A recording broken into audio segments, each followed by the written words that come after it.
Selamat siang, Assalamualaikum warahmatullahi wabarakatuh. Kita sudah hampir 30 menit kita berlalu. Sekarang Bu Nova akan share screen.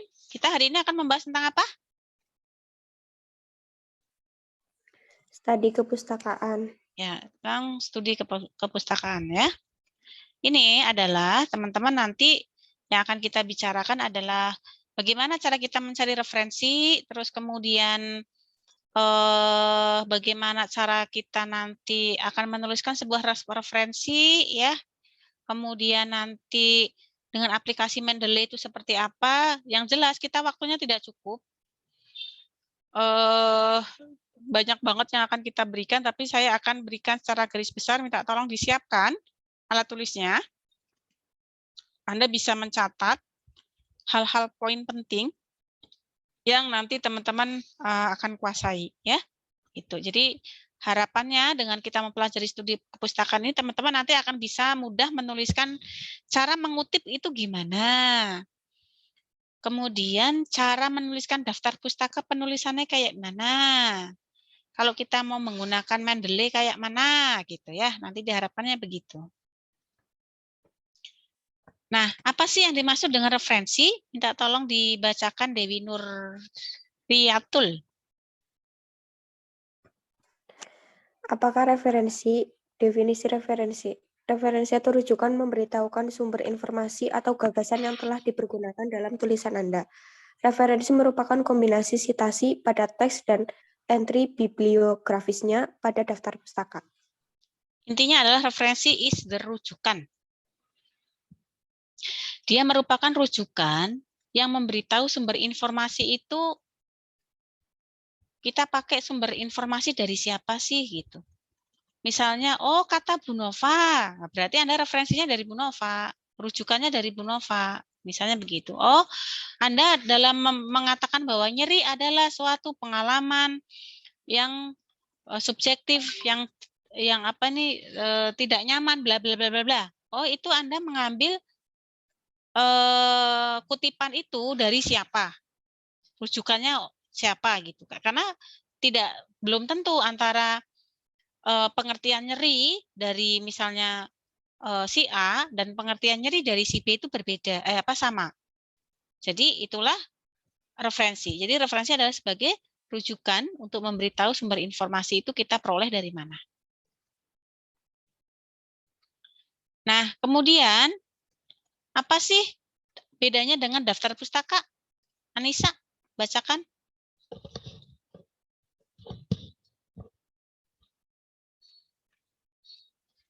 Anissa Fadila. Siapa, Bu? Oh, Anissa Fadila. Oh, ada dua tah. Daftar pustaka adalah daftar bacaan yang didasarkan untuk dibaca dan diaju dalam tulisan, baik dalam deskripsi atau tesis atau disertasi. Atau laporan. Untuk memperluas wawasan lebih lanjut tentang suatu ilmu, daftar pustaka harus ditulis sesuai dengan pustaka atau referensi yang dirujuk dalam teks. Ya, jadi berbeda kalau referensi itu sebagai rujukan, sumber informasi, kita ngambil ngutip dari mana. Tapi kalau daftar pustaka itu ya daftar bacaan.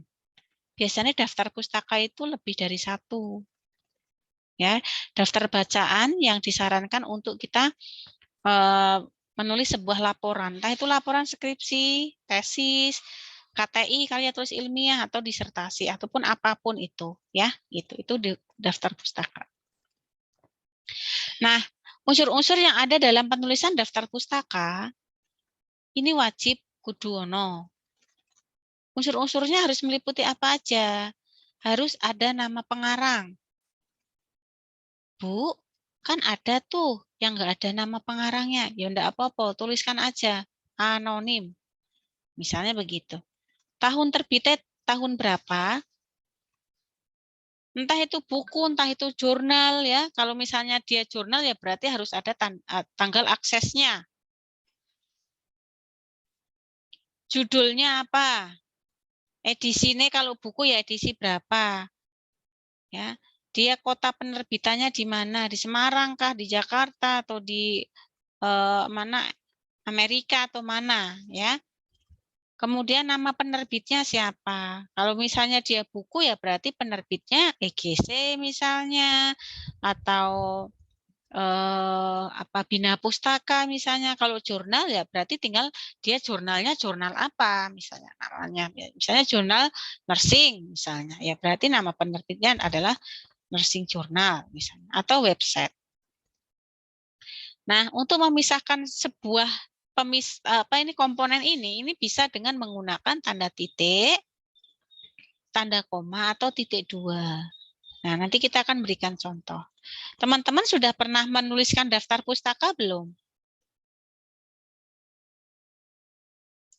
Kalau membuat laporan atau makalah kayak gitu kan ada daftar pustakanya kan? Ya, jadi itu harus ada daftar pustakanya ya, karena tadi kita sepakat bahwa daftar pustaka adalah bahan bacaan untuk membuat suatu laporan ya. Minta tolong dibacakan siapa nih? Anissa Nadianti, bacakan Dok. Unsur yang harus ada dalam penulisan daftar pustaka. Silakan Anissa. Yang pertama, jika tanpa tahun ditulis tanpa tahun atau TT. Yang kedua, ditulis tanpa nomor urut. Yang ketiga, ditulis atau disajikan urut sesuai abjad. Yang keempat, jika lebih dari satu baris, maka baris selanjutnya ditulis menjorok ke dalam sekitar 4-5 huruf. Yang kelima, nama pengarang ditulis terbalik. Nama terakhir diletakkan pada bagian depan dengan tanda koma. Yang keenam, jika pengarang ada dua, maka pengarang pertama saja yang dibalik namanya diberi tanda hubung dan. Yang ketujuh, jika pengarang 3 orang atau lebih, maka pengarang pertama ditulis terbalik, pengarang lainnya ditulis dengan menggunakan dan kawan-kawan. Yang kedelapan, jika pengarang adalah editor, setelah nama ditulis ed, 1 editor atau eds, 2 atau beberapa editor. Yang kesembilan, gelar kesarjanaan dan gelar keagamaan tidak dituliskan. Yang ke-10, judul ditulis miring atau komputer atau diberi garis atau tulisan tangan. Yang ke-11, jika tanpa pengarang ditulis anonim atau tanpa pengarang. Ya. Jadi, ini ada cara penulisan ya. Misalnya Rahmaya Nova Handayani. Itu nama saya. Nama lengkap saya kan Rahmaya Nova Handayani. Jadi, Anda harus menuliskannya berarti Handayani, RN. Ya. Jadi misalnya Anissa Nadianti, ya berarti Nadianti N. Dewi Nuriatul Wahdah, berarti Wahdah DN. Ya. Nah, nama terakhir diletakkan pada depan dengan tanda koma. Tadi ya, misalnya Rahmaya Nova Handayani berarti Handayani, RN. Jika pengarang ada 2, maka pengarang penulis pertama saja yang dibalik namanya. Misalnya Anissa Nadianti dengan Dewi Nuriatul Wahdah. Berarti ya Nadianti Anissa, Nadianti N dan Dewi Nuriatul Wahdah. Paham? Ya. Jika pengarang 3, ini tuh ada kesepakatan bisa lebih dari 3 atau lebih dari 6. Ya. Lebih baik kalau masih 3 dituliskan lengkap. Ya, misalnya siapa misalnya? Misalnya Erdiana Marlentina, Andita Indah Rostanti, Dela Wahyurianti, Arin Rindiani, terus apa meneh? Rahmaya Nova Handayani misalnya. Berarti penulisannya adalah Rostanti Andita Indah, Erdina Marlentia, Dela Wahyurianti, Arin Arianti, dan Rahmaya Nova Handayani. Misalnya begitu. Ya. Kalau lebih dari 6 itu baru disingkat et al atau DKK dan kawan-kawan. Kalau di sini ini kan lebih dari 3. Sebaiknya kalau 3, 4 atau 5 atau 6 itu masih ditulis semua pengarangnya. Ingat ya. Tapi kalau misalnya Anda ngambilnya itu dari referensi Indonesia, penulisannya DKK. Tapi kalau penulisannya itu Anda dari luar negeri, et al. Paham? Misalnya Anda ngambil dari jurnal internasional, pengarangnya ada 10. Ya, berarti Anda tuliskan dulu 6 pengarang pertama, siapa, baru sisanya itu adalah tidak usah ditulis, langsung tuliskan et al. Karena Anda ngambilnya dari internasional.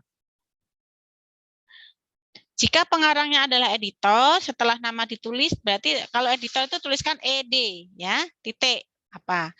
Tidak boleh menyantumkan gelar, ya, gelar ustadz atau gelar sarjana, M2, S2, S3 dan lain sebagainya, tidak boleh menuliskan ada gelar. Kemudian untuk judul itu biasanya ditulis miring, ya, penulisan judul itu biasanya miring. Kalau misalnya Anda pakai tulisan tangan, berarti di garis bawah. Kalau Anda nanti misalnya membuat laporan makalah, tapi makalahnya ditulis tangan, berarti untuk judul ini dituliskan ditarik ini garis bawah, underline. Jika tanpa pengarang, berarti ditulis anonim, ya, langsung ke tahun tadi kan, ya. Ingat, penulisan daftar pustaka itu ada stylenya atau ada gayanya sendiri. Entah itu Vancouver, itu Harvard, mau pakai apa, ataupun apapun, itu ada gayanya sendiri. Dan gaya itu tidak boleh Anda bolak-balik ya. Oh, saya mau setelah nama itu judul dulu. Enggak boleh. Oh, saya mau judul dulu deh, baru nama, terus kemudian habis itu tahun. Enggak boleh. Jadi masing-masing tipe penulisan, entah itu Harvard, Vancouver, mau pakai apa, ya, itu semuanya ada sistematikanya masing-masing. Jadi jangan dibolak-balik. Nah, ditulis tanpa urut, dituliskan atau disajikan urut sesuai dengan abjad. Ini kalau Anda pakai yang Harvard. Harvard style, jadi nanti Anda dalam menyusun kata itu Anda perhatikan buku panduan ya. Biasanya ini mahasiswa yang nggak memperhatikan buku panduan. Di buku panduan itu sudah ada. Anda sudah diarahkan Anda nanti pakai Harvard style atau Vancouver style atau apa style, APA. Ya. Anda tinggal mau kalau Anda mau pakai Mendeley, nanti tinggal men-setting di Mendeley. Itu nanti otomatis Mendeley itu akan ngebaca sendiri kok. Sudah ada yang pakai Mendeley? Sudah punya aplikasi Mendeley? Belum? Nanti akan Bu Nova kasih tutorialnya, sudah ada PPT-nya, nanti tinggal Anda pelajari, kemudian Anda harus download, wajib download. Ya, karena ini Mendeley ini akan sangat membantu Anda nanti dalam penulisan karya ilmiah, ya. Karena kalau kedetek Anda nggak pakai aplikasi atau manual, biasanya akan dikomen biasanya, ya. Loh kok ini manual, ya itu biasanya akan dikomen oleh penguji kalau nanti Anda menyusun karya tulis ilmiah. Ditulis atau disajikan urut sesuai abjad. Itu kalau Anda pakai APAT. Tapi kalau misalnya Anda nggak pakai APAT, pakai Vancouver, itu pakai yang ada angka-angka sehingga tidak perlu ada urut abjad. Ya, nanti Bu Nova kasih contoh. Jika lebih dari satu baris, maka baris selanjutnya ditulis menjorok ke dalam sekitar 4-5 ketukan. Tek, tek, tek, tek, tek. Nah, jadi gitu ya.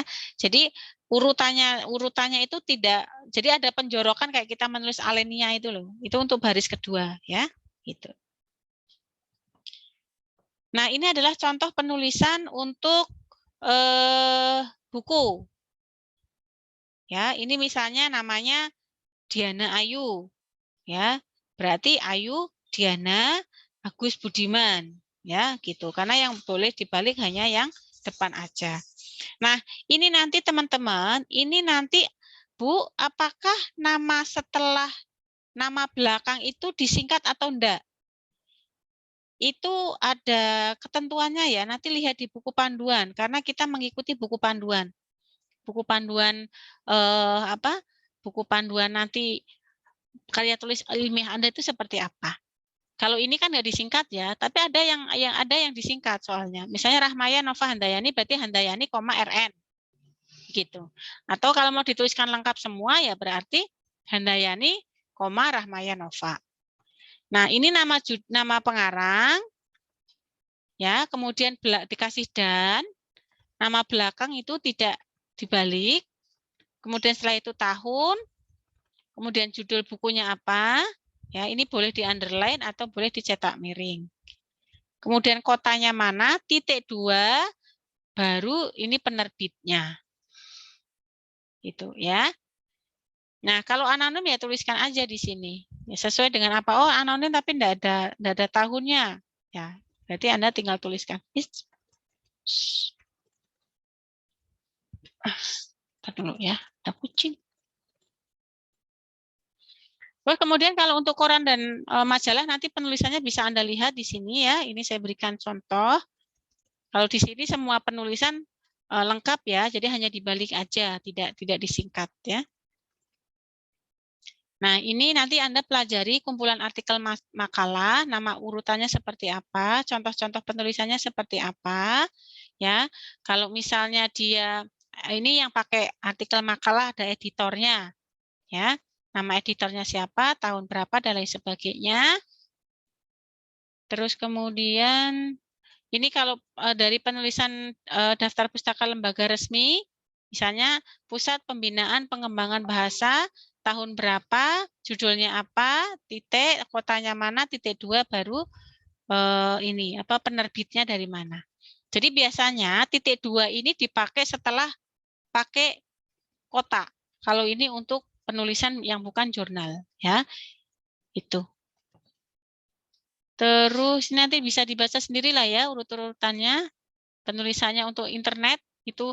Kalau Anda mau pakai internet ini harus ada di waktu aksesnya, diakses tanggal berapa ya. Misalnya ini si Puan Rusli menanam jengkol di Bukit Kapur, diperoleh dari mana, diakses tanggal berapa. Jadi harus ada nama webnya. Anda ngambilnya ini dari mana? Paham ya?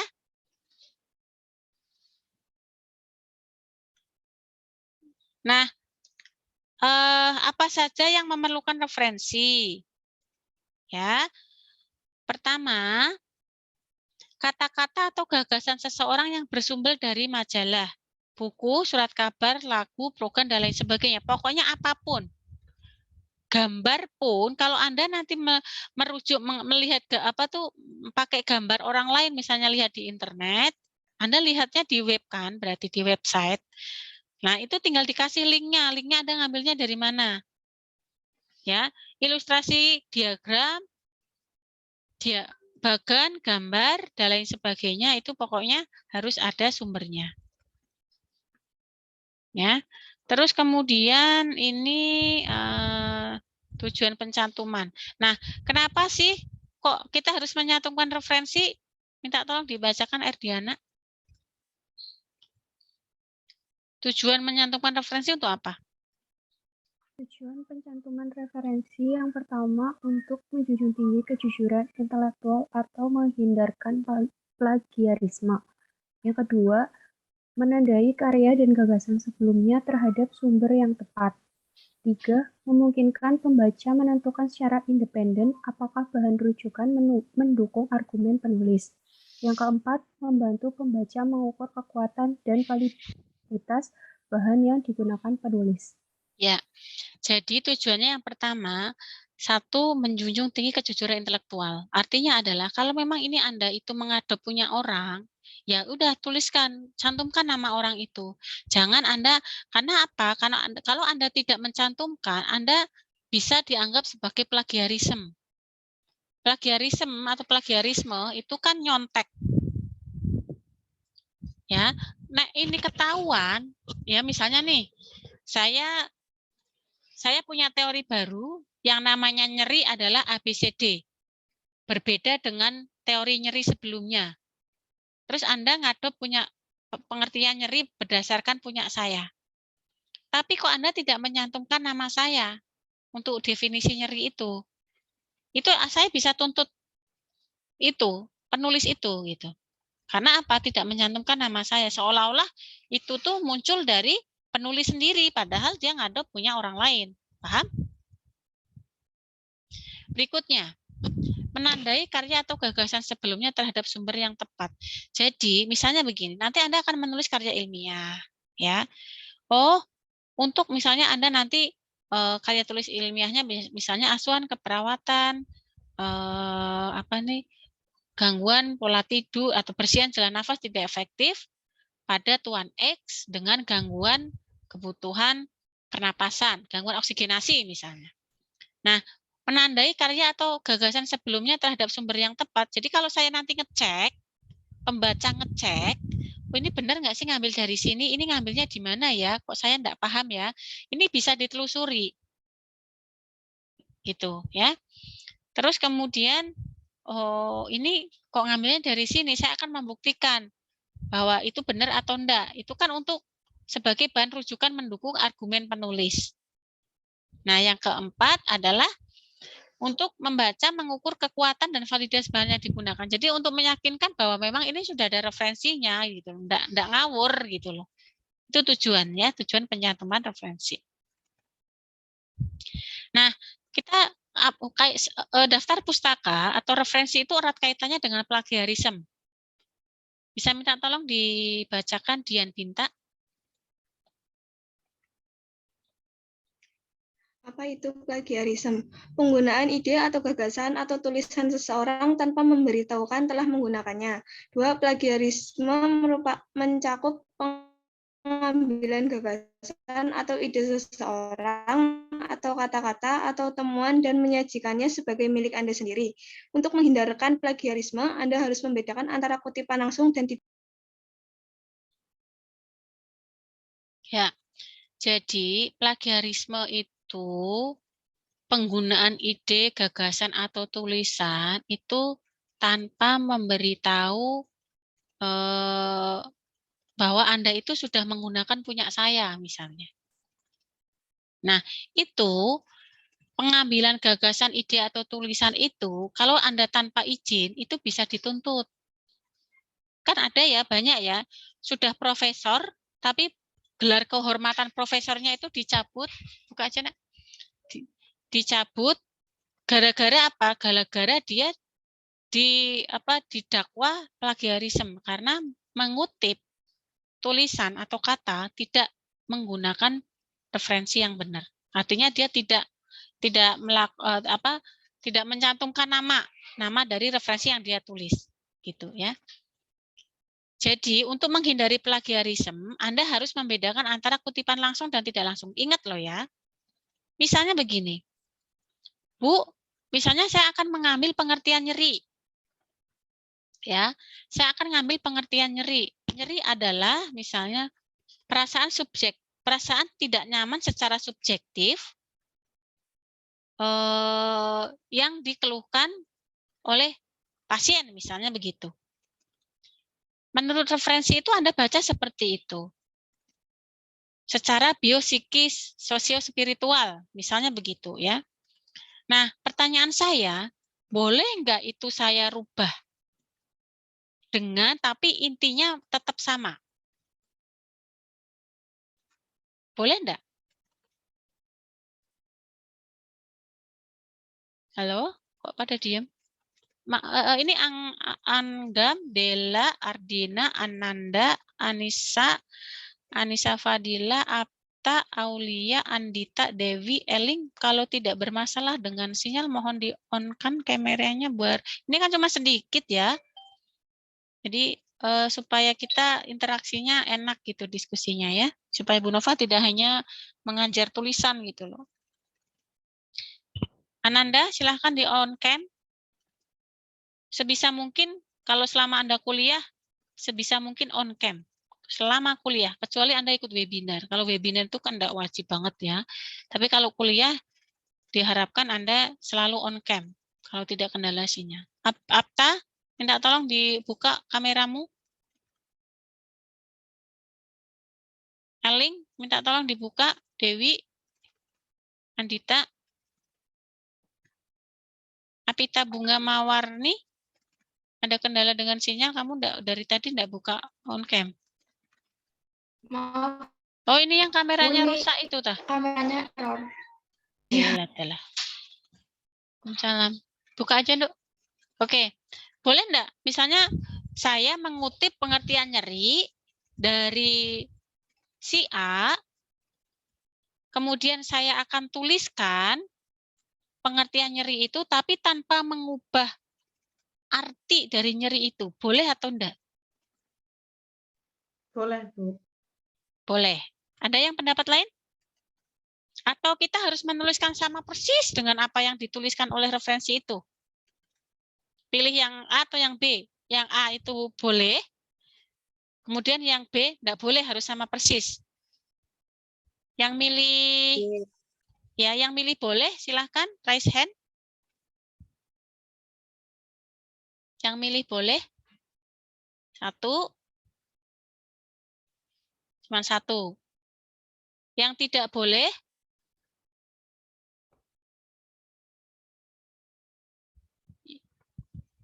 Yang tidak boleh satu. Loh, ini yang tidak boleh cuma 3. Lainnya apa? Abstain. Tidak punya pendapat. Oke, yang benar adalah, jadi yang seharusnya apa? Yang seharusnya berarti intinya Anda banyak yang nggak boleh ya? Ya, banyak yang nggak boleh. Jadi kalau mau menuliskan referensi kudu sama persis gitu ya? Itu malah yang salah. Ya, jadi sebenarnya kalau kita mau menggunakan referensi itu, kita menggunakan parafrase. Ya, jadi yang namanya kutipan itu ada kutipan langsung dan kutipan tidak langsung. Kalau jadi gini, kalau apa Bu perbedaannya? Kalau kutipan langsung berarti Anda langsung ngambil sepenuhnya. Apa yang ditulis Anda tuliskan sama persis, itu kutipan langsung.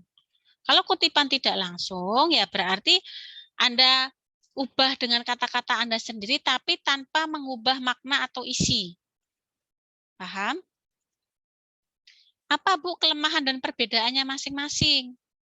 Kalau Anda tidak mau mengubah, saat nanti dicek plagiarisme, karena ada aplikasi sendiri, ada aplikasi tersendiri untuk mengecek plagiarisme Anda itu berapa persen, itu akan kedetek banyak. Tapi kalau Anda bisa menggunakan parafrase Anda, maksudnya apa itu? Anda tidak mengubah makna, itu Anda akan aman di plagiarismenya, tidak akan kedetek. Paham nggak maksud saya? Ya, jadi sebisa mungkin gunakan yang parafrase supaya tidak kedetek plagiarismenya banyak. Nah, ini kutipan langsung. Ketika Anda menggunakan ungkapan atau kalimat penulis lain, misalnya copy paste, salam. Mbak, nak, minta tolong, nak.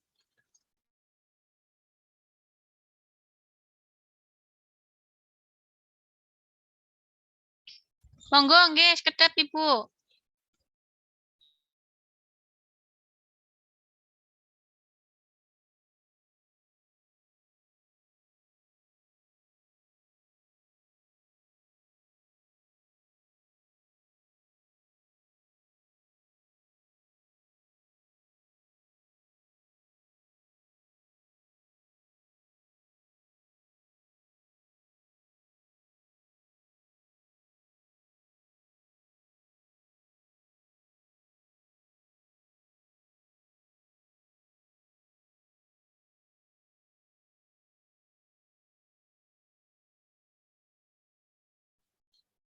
Gitu ya. Jadi ini kalau Anda mau copy paste namanya adalah kutipan langsung. Selain Anda harus mencantumkan sumbernya, Anda juga harus memperbaiki tanda 2 petik untuk ungkapan atau kalimat yang diambil. Misalnya begini, tata sula adalah, tadi ada tanda petiknya, ini langsung. Ya, sama persis dengan apa yang dikatakan Supomo. Ya. Kalau kutipan ini tidak langsung, nih, apabila Anda menggunakan ide atau gagasan penulis lain di mana ide atau gagasan tersebut ditulis ulang. Nah, inilah yang namanya parafrase. Ya. Sebisa mungkin Anda pakai yang ini, yang kutipan tidak langsung atau parafrase. Ingat loh ya. Karena apa? Nanti saat Anda menulis karya tulis ilmiah sebagai akhir kelulusan Anda, syarat kelulusan Anda, itu nanti karya tulis ilmiah Anda itu harus dicek plagiarismenya. Nah, misalnya lebih dari 20%, Anda dikatakan Anda plagiarisme. Plagiat. Plagiat itu kan nyontek, mencontoh tanpa izin. Jadinya nanti etikanya tidak bagus. Nah, untuk menghindari itu sebaiknya Anda pakai parafrase. Anda cukup menyantumkan sumbernya. Contohnya gini, pandangan yang berbeda perlu dihilangkan atau direkonsiliasi melalui suatu negosiasi yang rasional. Ini sudah hasil dari cernaan Anda dari referensi lain. Jadi ini yang kutipan tidak langsung. Lebih aman seperti ini ya. Gitu. Nah, bagaimana Bu cara melakukan parafrase? Bu, saya ingin melakukan parafrase. Parafrase itu yang tadi ya kutipan tidak langsung, Anda ambil dari ide orang lain, tapi Anda ungkapkan dengan menggunakan kata-kata Anda sendiri. Minta tolong dibacakan Kom 1 Ang 6.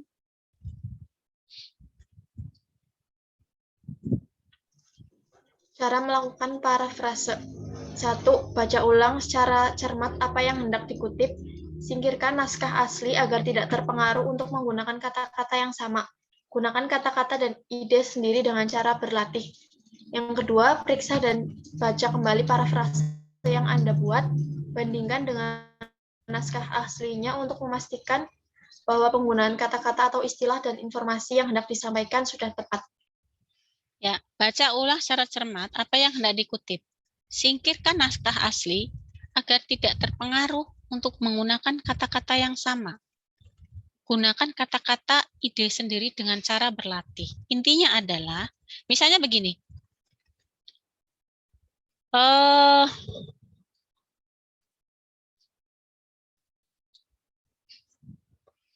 Saya akan pergi ke pasar sore ini bersama anak saya yang nomor 2. Silakan, minta tolong diparafrasekan.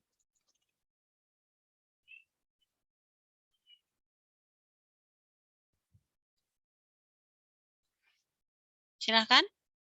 Ada yang bisa? Contohnya, coba minta tolong diparafrasekan. Saya bilang bahwa saya akan, apa tadi ya? Saya lupa malah. Saya akan ke pasar sore ini bersama anak saya yang kedua naik mobil. Silahkan diparafrasekan. Mbak Dian mungkin bisa membantu saya, Mbak Dian?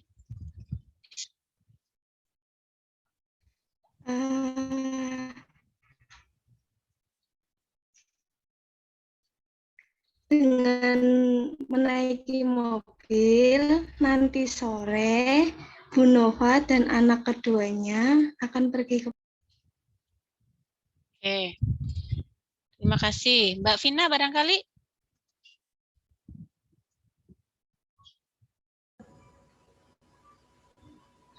Ya, Bu. Ya. Silahkan. Terserah. Pokoknya intinya tidak mengubah makna dari saya. Mohon maaf, Ibu. Soalnya apa ya? Well, adalah ngalamun.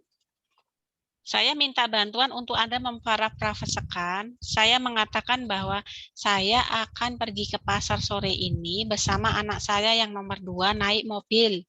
Coba diparafrasekan. Sore ini Ibu Nova dan anaknya naik mobil. Anaknya yang kedua naik mobil untuk pergi ke pasar. Oke. Kalau misalnya itu maknanya sama? Itu maknanya sama atau berbeda?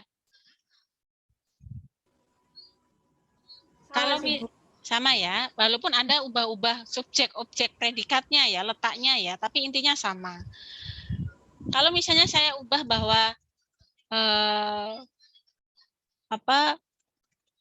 Bu Nova mengatakan sore ini akan pergi ke pasar naik kendaraan bersama anaknya. Parafrase atau bukan?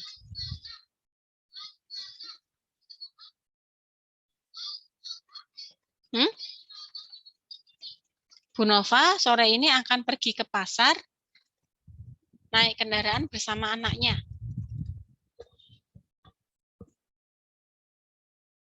Parafrase bukan? Parafrase, Bu. Parafrase, tapi mengubah makna enggak? Enggak, Berarti boleh ya saya ubah menjadi kendaraan? boleh. Boleh. Oke. Seperti ini boleh atau enggak?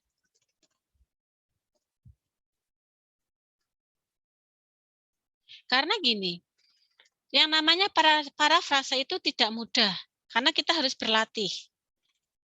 Kalau misal, sebetulnya sih tidak mengubah, bahwa saya sore ini akan pergi ke pasar bersama anak saya naik kendaraan. Tidak mengubah. Tapi yang menjadi permasalahan adalah saya perginya ini bersama anak saya yang nomor berapa, kendaraannya apa, apakah mobil, apa kendaraan bermotor, atau angkudes, atau bis. Kan begitu ya? Nah, itu yang harus kalian hati-hati. Nah, sebaiknya kalau kayak begitu, artinya apa yang dikatakan sama Mbak tadi itu, siapa itu Mbak, salah, Mbak siapa tadi ya, Mbak Dian sama Mbak Vina tadi itu, sama-sama mereka itu memparafrase, tapi menggunakan kata-kata sendiri, tapi tidak mengubah makna, itulah parafrase. Ya.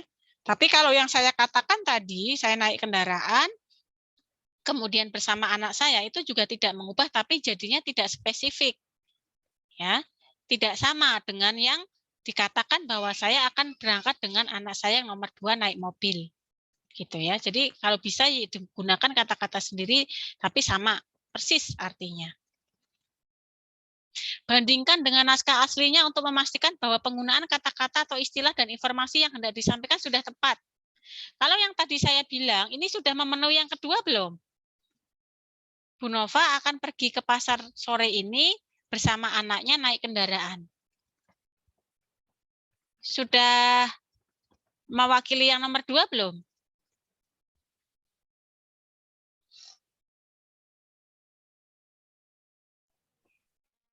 Gimana Mbak Dewi? Menurut Mbak Dewi sudah atau belum? Belum. Belum ya, karena ini informasi yang tidak disampaikan sudah tepat. Ya memang sih saya akan ke pasar sore ini, tapi itu tadi anak keberapa, kemudian kendaraannya mobil atau motor, itu yang belum tertuliskan. Nah ini gaya sitasi. Gaya sitasi mana yang benar? Terdapat seratusan gaya sitasi atau referensi yang harus Anda pilih ketika mengutip sumber-sumber bahan penelitian Anda. Disiplin akademik yang berbeda memiliki prioritas berbeda tentang apa yang penting bagi pembaca karya akademik, dan penerbit mempunyai aturan yang berbeda untuk mensitasi. Intinya ini adalah gaya sitasinya itu sekali lagi Anda nanti baca di panduan. Anda suruh pakai apa? Hafat, pakai APA, atau pakai Vancouver, karena memiliki gaya sitasi yang berbeda-beda. Ya. Nah, ini contoh gaya sitasinya, macam-macam gaya sitasi. Turabian, Chicago, MLA itu biasanya dipakai untuk yang semua bidang ilmu, tapi jarang banget kita di Indonesia hampir tidak pernah pakai ini ya. Apa ini biasa kita juga pakai, tapi biasanya ini untuk pendidikan, ya. Kita untuk kesehatan tuh biasanya pakai ini, Vancouver. Ya, pakai Vancouver atau Harvard. Ya, itu. Nah, ini American Medical Association, natural, banyak ya model-model gaya sitasi, tergantung Anda mau pakai apa. Nanti, nah ini ada juga ya, SA, CBE, dan lain sebagainya, banyak ya. Kita enggak familiar dengan ini, yang familiar adalah Vancouver, apa, Harvard, 3 itu toh. Ya. Apakah penulis bebas memilih gaya penulisan? Jawabannya adalah Apita. Bebas kayaknya, Bu. Ya, kalau Anda sendiri ya bebas. Anda mau pilih yang mana. Tapi kalau Anda mau menyusun karya tulis ilmiah, Anda berada di suatu institusi, Anda ikuti aturan institusi itu. Kalau misalnya UHB nanti pakainya adalah Harvard, ya Anda harus pakai Harvard. Nggak boleh Anda pakai yang lain. Misalnya Anda mau memasukkan jurnal X, membuat karya ilmiah, kemudian Anda akan publikasi ke jurnal X. Jurnal X-nya itu ada panduannya, Anda harus pakai metode apa, Vancouver, Harvard, apa, atau yang lain. Ya, kalau Anda tidak mengikuti aturan, ya akan di-reject, akan ditolak. Karena apa? Anda sudah nggak ngikutin aturan.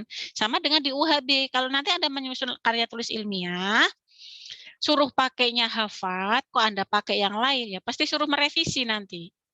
Itu, paham ya? Jadi boleh aja bebas kita mau pakai mana, tapi tetap harus ada aturannya, ketentuannya itu dari departemen. Anda mau pakai standar yang mana di kita, gitu ya. Nah ini terdapat banyak format. Nah ini untuk pilihan stasi dalam teks ya. Ini biasanya untuk Harvard, ya, nama dan tahun. Kemudian kalau untuk Harvard itu pakai ya abjad, urut abjad itu Harvard. Paham nggak? Tapi kalau Vancouver itu pakai ini, pakai apa itu angka. Paham nggak? Pernah melihat ya yang pakai angka ya? Misalnya nyeri adalah bla bla bla titik terus angka 1 di atasnya superscript. Paham ya? Tapi kalau misalnya Harvard itu adalah nyeri adalah bla bla bla bla bla dalam kurung misalnya apa misalnya Noto Atmojo 2010 misalnya begitu. Itu Harvard berarti. Paham? Bisa dipahami ya? Nah, kalau pakai yang apa ini? Vancouver itu pakainya sistem urutan 1 2 3 sampai seterusnya. Ya. Jadi nanti misalnya di latar belakang alinea 1 pasti Anda akan memberikan angka 1 dulu. Baris berikutnya angka 2 sampai dengan nanti bab 5 sampai akhir itu sampai dengan nanti urut. Gitu ya. Tapi kalau Harvard itu pakainya abjad ya, abjad tapi di dalam penulisannya itu sistemnya acak misalnya. Definisi nyeri menurut Nota Atmojo 2010. Kemudian klasifikasi nyeri menurut Budi 2013 misalnya dan lain sebagainya. Itu kan enggak urut ya di dalam penulisannya, tapi nanti di daftar pustakanya itu harus diurutkan abjad. Abjad yang huruf A berarti A, B, C sampai dengan huruf Z itu harus diurutkan. Nah, ini contohnya kalau ini kita pakai Harvard. Nama dan tahun terus kayak begini. Kapel 2000 sekian. Menurut kalau 2004 gitu ya. Gitu. Kalau mau pakai yang apa? Ini masih pakai Harvard. Nah, ini cara penulisan bibliografi itu kayak begini. Ini baris yang kedua ketiga menjorok. Dijorokkan ya. Yang ketiga, nah ini yang pakai singkatan nih yang tadi saya tulis, yang saya sampaikan ke teman-teman. Rahmayanova Handayani, Handayani Rahmayanova, Handayani, Rahmayanova atau apa nih? Handayani RN. Nah itu tergantung nanti gaya yang diinginkan apa, ya. UHB pakai yang mana? Itu terserah. Kalau ini kan pakai daskin, belakangnya singkatan semua, ya, gitu. Nah, ini kalau mau pakai urutan Vancouver kayak begini nih. Ini yang biasa dipakai untuk kedokteran. Ya, menurut 1. Nah, ini 1 nih di sini nih. Ya. Dituliskannya 1 ya, nanti di daftar pustaka 1 itu siapa sih gitu. Nah, 2, 3, 4, 5, 6, 7, 8, 10, 11 urut. Ini untuk yang Vancouver. Ya, kalau dia 2 angka berarti 2, ini. Tapi kalau 3 ini yang 3 ini ya 7 sampai 9 berarti 7 strip 9. 12 strip 14. Ini kalau referensinya Anda ambil satu kalimat, ini dari 3 referensi. Paham ya? Ini adalah metode Van Cover.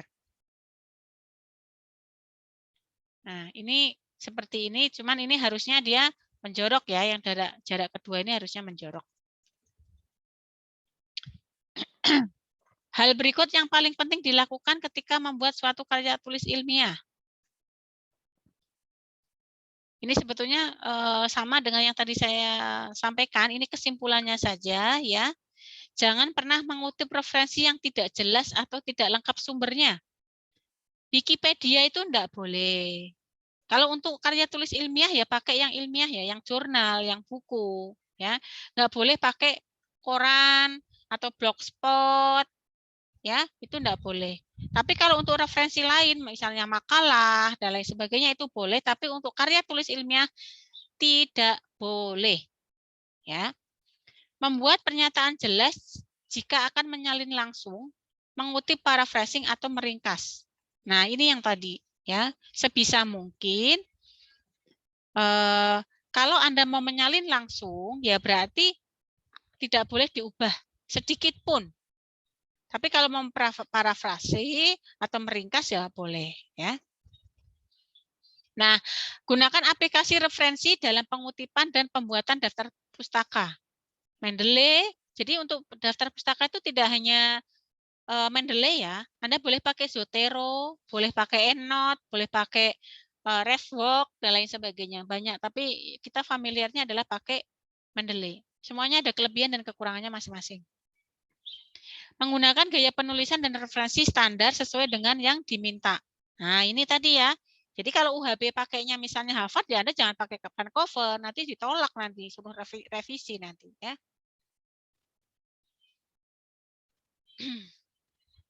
Membuat catatan detail terkait dengan sumber yang akan digunakan dalam penulisan, terkait dengan siapa penulisnya, kapan terbitnya, dan lain sebagainya ya. Tadi sudah.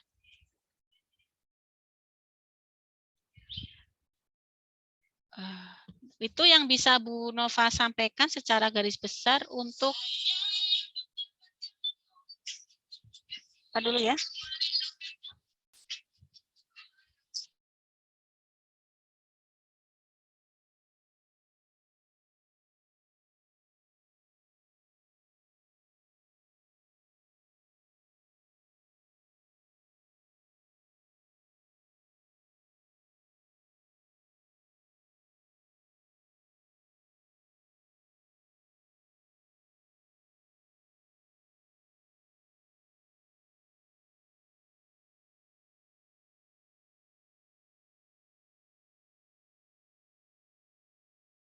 Ada yang mau ditanyakan?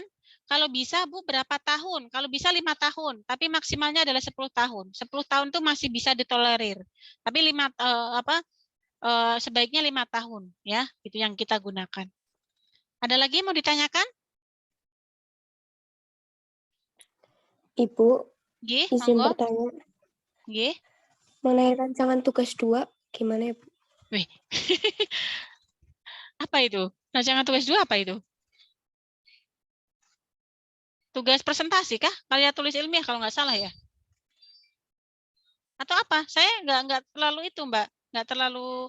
Cuma kayaknya kalau nggak salah kemarin saya lihat di FPP Anda presentasi gitu. Cuman kalau saya belum baca secara detail. Apa yang ditanyakan, Dok? Menyusun tinjauan pustaka itu pribadi atau kelompok? Nah, rancangan tugasnya piye? Nanti ditanyakan sama Bu Suci, koordinatornya, Dok.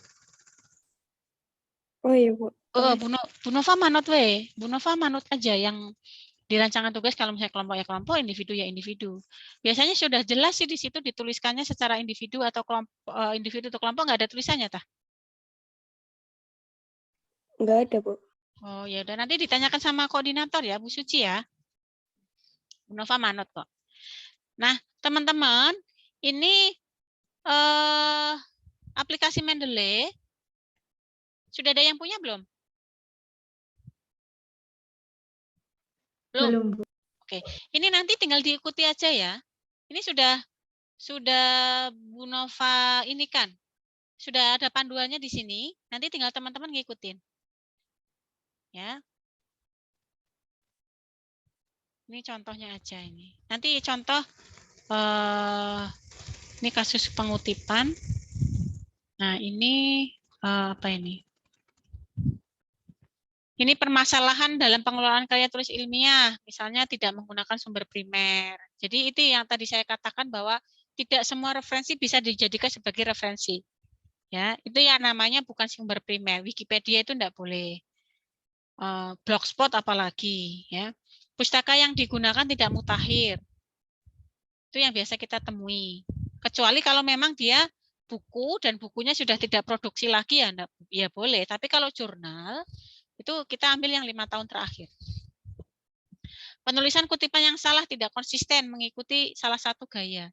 Jadi, kalau Anda mau menuliskan tahun, ya, Anda akan menuliskan tahun, tahunnya itu Anda kurung, misalnya Handayani, Rahmayanova, titik, tahun misalnya, ya. Kalau Anda mau menuliskan tahun itu ada dalam kurungnya, ya berarti harus ada dalam kurungnya semua. Kalau enggak ada, enggak usah semua gitu. Harus konsisten. Gitu ya.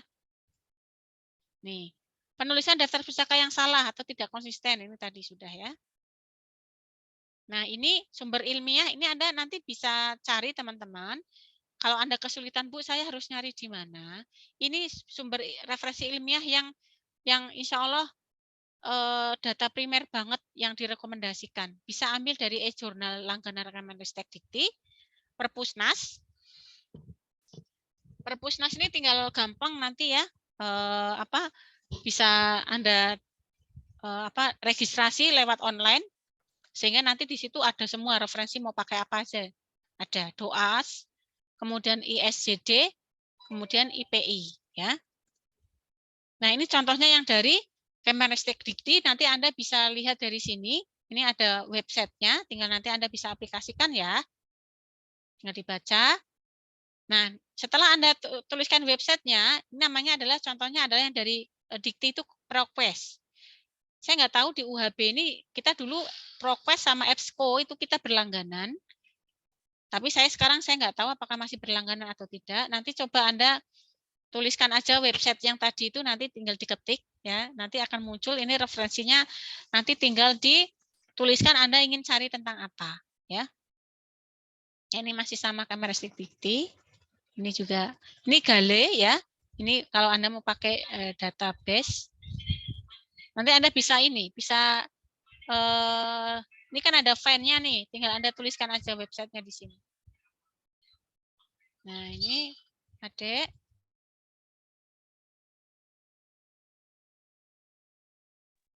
Nah, ini adalah dari Perpusnas. Nah, ini ada perpusnas.go.id. Anda nanti aplikasi daftar aja di situ. Siapkan KTP. Ya. Siapkan KTP, nanti Anda kalau sudah terdaftar, itu nanti Anda mau cari apa aja di situ banyak banget. Ya. Silakan nanti Anda bisa aplikasikan ya. Nah, ini nanti setelah Anda registrasi, tulisannya akan kayak begini nih. Anda diminta untuk menuliskan Anda ingin mencari tentang apa ya setelah Anda terregistrasi. Ini DOAJ ya. Directory Open Access Journal. Anda nanti lihat PPT dari Bu Nova. Ini ya. Anda nanti tinggal klik aja.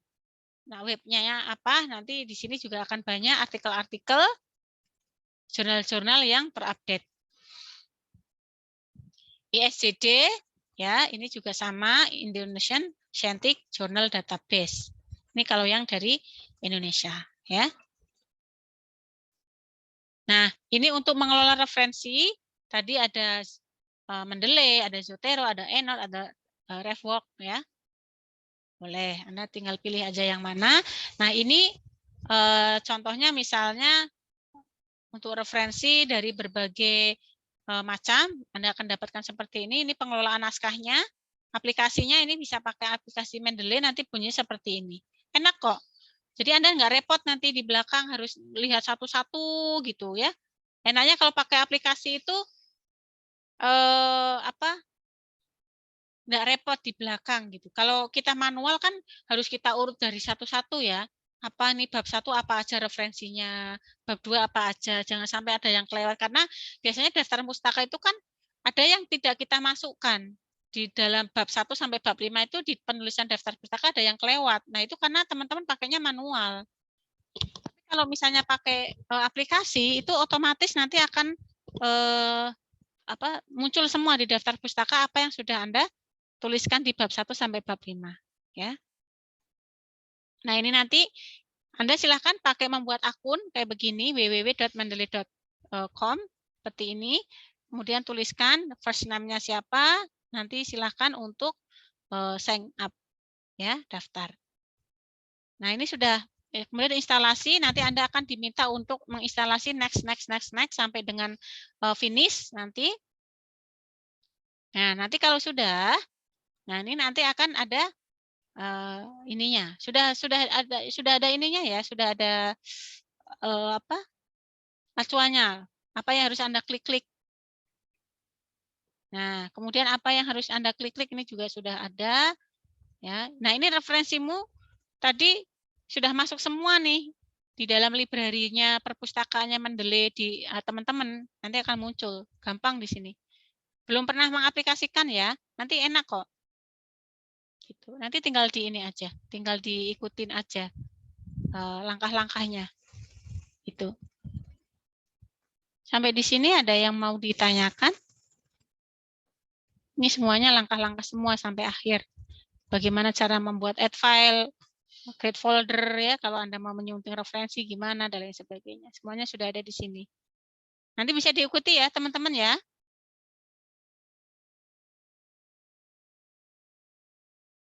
Nih kalau nanti ini stylenya nih. Anda memilih style apa? Apa itu American Psychology tadi itu ya. Di sini atau Harvard atau Vancouver ini di sini ada pilihannya kok nanti. Di mana nih?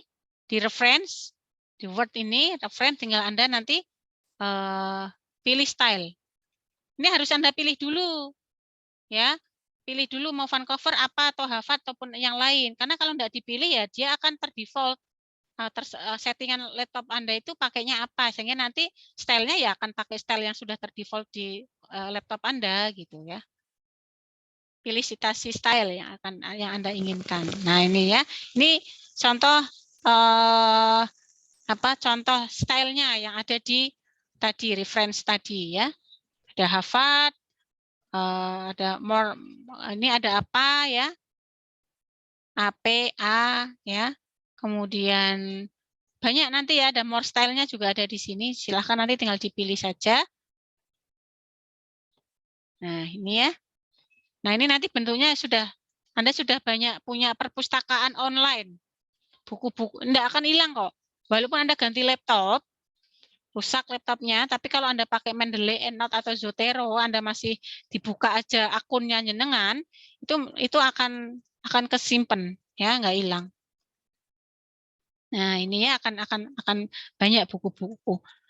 Tapi kalau Anda enggak pakai ini, ya Anda akan satu persatu nanti secara manual akan dituliskan di daftar pustaka kemeng. Ya kalau 1 2, nah, referensinya akeh ya, Anda cukup milihi satu-satu ya capek. Kalau ini kan otomatis nanti akan ini. Oke. Cukup? Pukul 11:30 pas. Ada yang mau ditanyakan? Nanti bisa Bu Nova upload di Skalsa, nanti bisa harus dipraktekkan, Anda harus punya aplikasinya ya. Any question? Untuk daftar studi kepustakaan, Mendeley atau yang lain? Silahkan.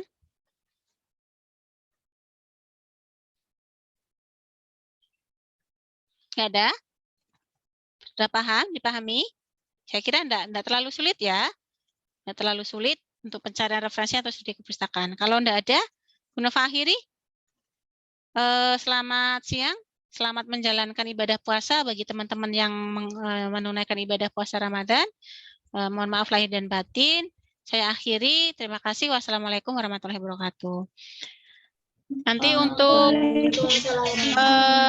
tugasnya silahkan tanya sama Bu Suci ya, kalau tidak salah presentasi gitu. Kalau kemarin saya lihat hanya sekilas kok ya. Apakah presentasi terkait dengan studi kasus, Anda membuat outline studi kasus. Coba ya sebentar Bu Nova coba baca kembali. Karena kemarin Bu Nova bacanya cuma sekilas toh. Tak lihat RPP ini dulu.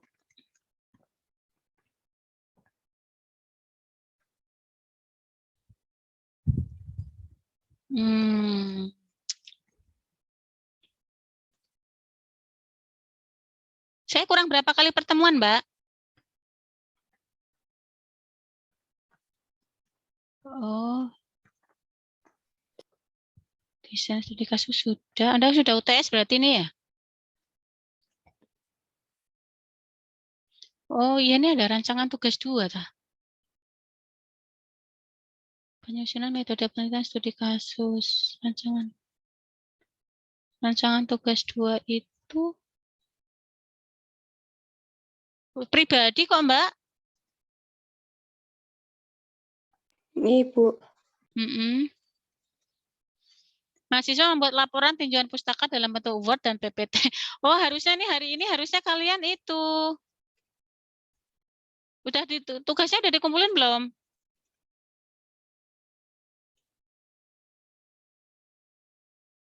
Belum membuat ya? Terus kemudian nanti diunggah di Skalsa ini kata di sini. Nanti diunggah di Skalsa ya. Terus kemudian untuk tugas rancangan 3. Nanti kita kurang 2 kali.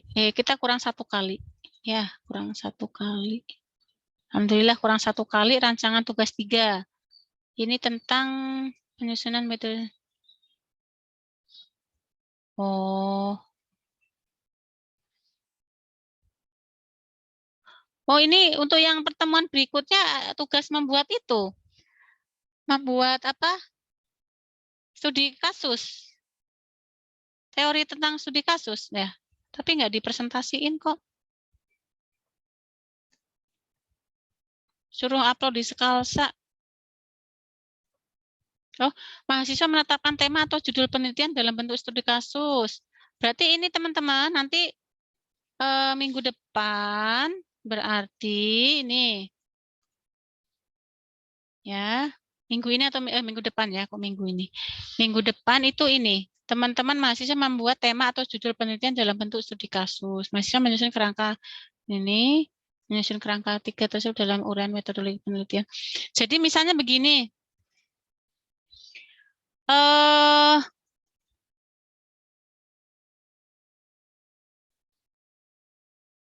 Cover nama protein. Teman-teman menentukan judul, tema atau judul penelitian dalam bentuk studi kasus. Terserah silahkan.